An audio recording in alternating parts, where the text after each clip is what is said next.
तो बैदा के मकाम पे जो है वो जमीन धंस जाएगी, जो ग्रेव्स है यानी कि जो कब्रें हैं वो खोल दी जाएंगी और जो मुर्दा लोग हैं वो वापस जिंदा हो जाएंगे। जो सूरज है वो दिन में एक जगह पे स्टेशनरी हो जाएगा, यानी कि वो फिक्स हो जाएगा, वो जिंदा जला दिया जाएगा खानकीन के पास। खानकीन कोई जगह है, वहां पर जो है उसको जिंदा जला दिया जाएगा। जो सूरज ग्रहण है वो रमजान के महीने में आएगा और उसके बाद जो है वो चांद ग्रहण आएगा उसी महीने आखिर रवायत की रोशनी में। तो जो रशियंस हैं वो अरेबिया में आ जाएंगे, यूरोपियंस जो है वो पैलेस्टाइन में आ जाएंगे। बात स्टार्ट करते हैं। तो आज हम लोग बात करने जा रहे हैं कि साहिब-उज़-ज़मान इमाम ज़माना इस्लाम के ज़हूर से पहले जो है वो कौन कौन सी साइंस पेश आएगी। मैं किताब जो है वो क़यामत सुग़रा से पढ़ रहा हूँ, पेज नंबर 80 से जो है ये आपकी खिदमत में पेश कर रहा हूँ रिवायत। और इसमें जो है वो कुछ खास रिवायतें जो हैं वो ऑफर ने सेलेक्ट की हैं और वो आपकी खिदमत पे अब हम पेश करते हैं इंशाल्लाह। बात का आगाज करते हैं, इस असर के साथ करते हैं कि वो आने वाला है। सबसे पहले जो है वो सुफियानी का खुरूज। अब ये सुफियानी जो है वो एक नेगेटिव कैरेक्टर है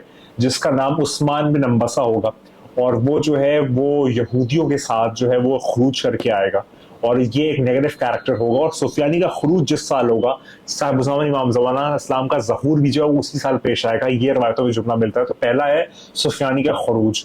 दूसरा है हसनी का मर्डर होना। यहाँ पर हसनी से मुराद शायद हसनी सैयद है या फिर और कोई है, ये क्लियरली या इस रिवायत में मेंशन नहीं किया गया, लेकिन हाँ सैयद हसनी का मर्डर होना यहाँ पर आता है।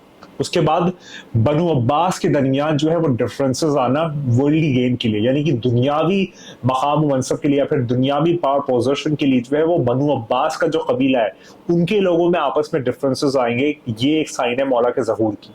अगर मैं आगे बात करूं तो यहाँ पर जो सूरज ग्रहण है वो रमजान के महीने में आएगा और उसके बाद जो है वो चांद ग्रहण आएगा उसी महीने आखिर में, यानी कि पहले सूरज ग्रहण आएगा उसके बाद उसी महीने के आखिर में चांद ग्रहण आएगा। ये उस साल होगा कि उस रमजान में होगा कि जिसके बाद मेरे मौला का ज़हूर जो है वो इंशाल्लाह हो जाएगा। अगर मैं आगे बात करूं तो यहाँ पर जो है वो मक्का और मदीना के दरमियान एक जगह है जिसको हम कहते हैं बदा या बैदा। बैदा या बदा कहते हैं, तो बैदा ज्यादा सही लफ्ज है और सादा सही तलफ़ुज़ है। तो बैदा के मकाम पे जो है वो जमीन धंस जाएगी, जमीन लाइक पेनिट्रेट, उसके अंदर एक इंप्रेशन आ जाएगा, वो धंस जाएगी और वहां पर लैंड जो है सिंक हो जाएगा, ईस्टर्न रीजन और वेस्टर्न रीजन। है कि जब वो धंसेगी तो फिर ईस्टर्न रीजन और वेस्टर्न रीजन जो है वो नीचे चले जाएंगे। ये यहाँ पर जुमला मिलता है। जो सूरज है वो दिन में एक जगह पे स्टेशनरी हो जाएगा, यानी कि वो फिक्स हो जाएगा, वो रुक जाएगा दिन के वक्त। और यहाँ पर ये भी जुमला आता है कि वो दिन में तब तक रहेगा कि जब तक जो है वो दिन का वक्त रहता है। यानी कि यहाँ पर ये मुराद है मोटा मोटा कि सूरज अपना डायरेक्शन निकलने को बदल लेगा, यानी कि ईस्ट से वेस्ट जाता है तो वेस्ट से ईस्ट जाएगा। अब ये किस फिलोसफी में जाएगा, मौला क्या कहना चाह रहे हैं कि आखिर ये किस सेगमेंट से जाएगा, क्या वो वाकई इस तरीके से होगा या दुनिया अपनी एक्सेस जो है वो पलट देगी या लाइक उल्टी हो जाएगी, वो मौला बेहतर जाने की रिवायत में ये जुमला मिलता है। उसके बाद जो जुमला आता है कि एक बहुत पाक और मोमिन शख्स को जो है वो मार दिया जाएगा मस्जिद कूफा के पीछे और उसके साथ 70 आदमी जो है वो मारे जाएंगे, यानी कि उस शख्स को शहीद कर दिया जाएगा और उसके साथ 70 आदमी जो है उनको भी शहीद कर दिया जाएगा। एक हाशमी सैयद जो है उनको शहीद कर दिया जाएगा, बल्कि यहाँ पर स्लॉटर का लफ्ज आता है, यानी कि उनको ज़िबा कर दिया जाएगा रुकन और मकाम के दरमियान मक्का में, यानी कि मक्का में रुकन और मकाम के दरमियान उनको ज़िबा कर दिया जाएगा। ये एक हाशमी सैयद को, ये यहाँ रवायत में जुमला जो है वो आता है।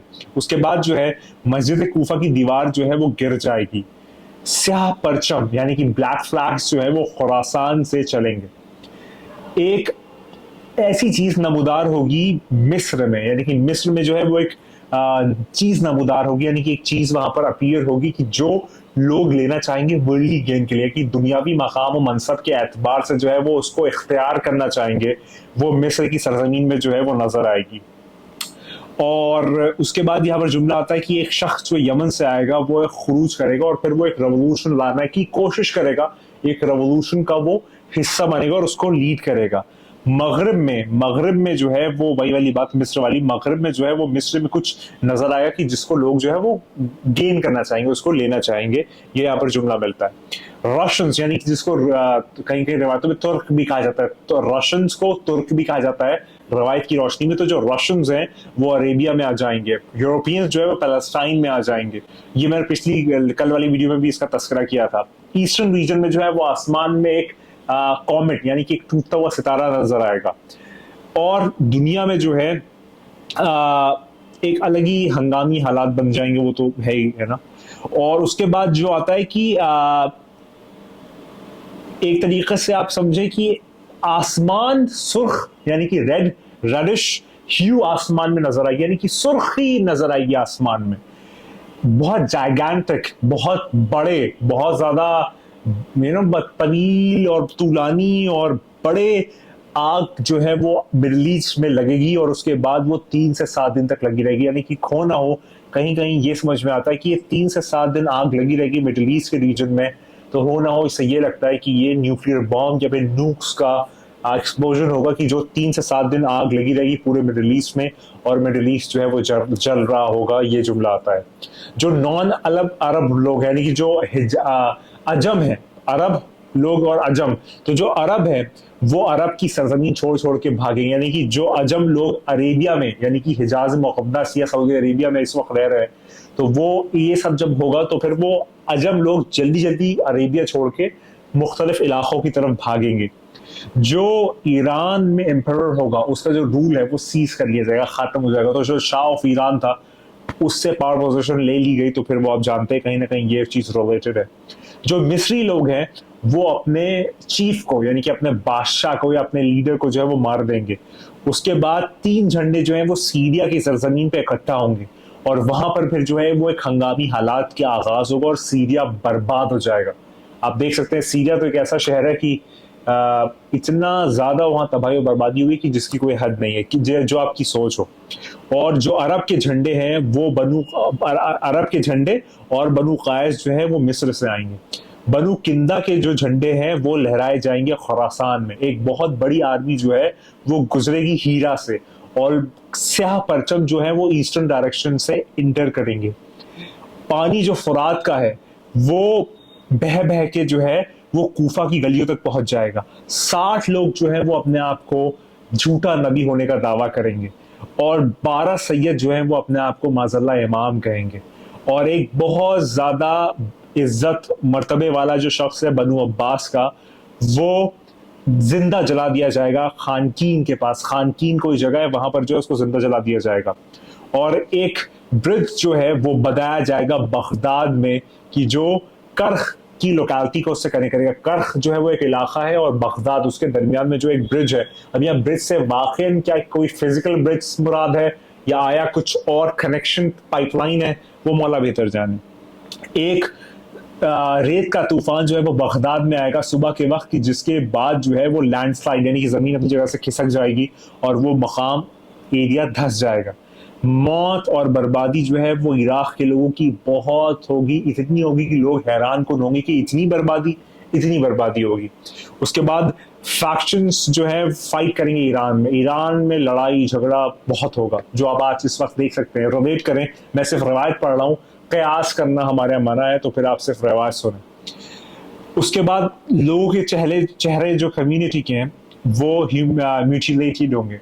ये एक तरीके से आप समझे कि ये आता है कि लोगों के चेहरे बदल जाएंगे। इस पे एक मैं मुकम्मल वीडियो बनाऊंगा इंशाल्लाह ज़हूर से पहले। जो गुलाम है वो अपने मालिक का कंट्रोल, यानी कि अख्तियार हासिल कर लेंगे। यानी कि जो हुआ करते थे वो पावर पोजीशन में आ जाएंगे, और एक इंसान की शक्ल में जो है मतलब आप ह्यूमन फॉर्म में जो है सन, ठीक है, इस तरीके से समझे, सूरज के करीब, शम्स के करीब जो है वो इंसान नुमा शख्स जो है वो नजर आएगा। जो ग्रेव्स हैं, यानी कि जो कब्रें हैं वो खोल दी जाएंगी, और जो मुर्दा लोग हैं वो वापस जिंदा हो जाएंगे। और बारिश जो है वो लगातार 20-24 दिन तक होगी। इतनी होगी कि जमीन जो है वो डेडलैंड से रिवाइव हो जाएगी। अगर कहीं बंजर जमीन है वो रिवाइव हो जाएगी। और इस सब के बाद तुम मेरे मौला साहब ज़मान का ज़हूर देखोगे, ये रिवायत का जुमला। तो ये सारी रिवायतें आई, इसमें हतमी गैर हतमी अलामात की मैं बात नहीं कर रहा, लेकिन मैं एक मफहूम, एक क्यूरेशन, एक कॉन्सोलिडेटेड रिवायत जो है आपकी खिदमत में पेश कर रहा हूँ, कि जिसके बाद मेरे मौला का ज़हूर हो जाएगा। तो इतनी ज़्यादा डिटेलिंग के साथ हमारे मासूम मौला ही फरमा सकते हैं, ना कोई फरमा नहीं सकता, क्योंकि मासूम खुद फरमाते कि मैं देख रहा हूँ कि मेरा बेटा मेहदी जो है वो खाना काबा से दीवार पे पीठ लगा के खड़ा हुआ है, और मैं देख रहा हूँ कि लोग जो है वो जुट और जुट जो है वो उसकी बैत करने आ रहे हैं, और मैं देख रहा हूँ, तो ये सारा कुछ वही बता सकता है कि जो मासूम हो, यानी कि खुदा और उसके 14। तो यही वाली बात है। तो याद रखिए, ये सारी बातें जो है वो आपके दिल को सुकून चैन मैसर करती है। बात याद रखो, इस सब बात पे एहसास रखो, बार बार रखो, लगातार रखो, हर बार रखो कि वो आने वाला है, वो बहुत जल्द आने वाला है। तैयार हो जाओ इस बात पे, बार हो जाओ, बार बार हो जाओ, लगातार हो जाओ कि तेरे मेरे और सबके मौलाने। और याद रखी, तू नहीं है, बस वही है। खुदा को याद करो यार, खुदा को याद करो। खुदा हाफिज।